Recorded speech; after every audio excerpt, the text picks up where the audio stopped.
Hello, I'm Lindsay from Game Digits, and I'll be going through the making of Love Panic for the Love Bytes VR Game Jam. And this is day 2. So previously on day 1, I put together the folder structure, a Trello board, I had a think, tested the framework, blocked out the environment, and I made the characters think and put together a machine that made various objects that were placed together from simple shapes. So the next step is to model the environment in Blender to match the blocked out version in Unity. It's good to do this early on, so that there's a 3D model in Blender that's the right size, and I can start making other objects to match that scale.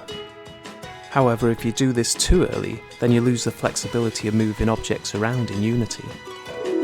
Next, I model the flower objects. Again, these are done in Blender, and I made them quite low poly because they're relatively small.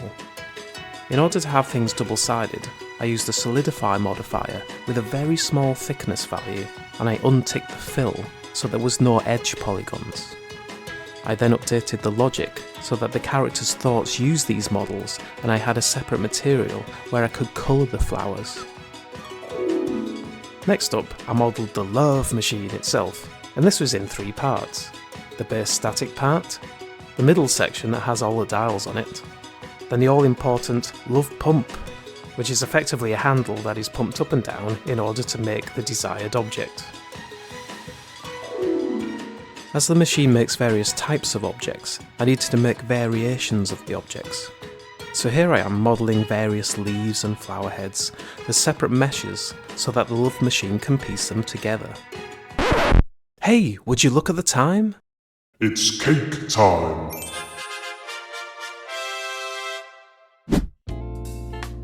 As with the flowers, I made various cake sponges and toppings so the love machine can piece them together to make a good selection of tasty cakes. Some have cherries on top, some have wafers, there's even an icing swirl. Lovely stuff. Yummy! So that's it for day 2. I modelled the basic environment, a selection of flowers and leaves, and also the cake sponges and toppings. Thank you for watching day 2 of the Love Panic devlog, and I'll see you in day 3.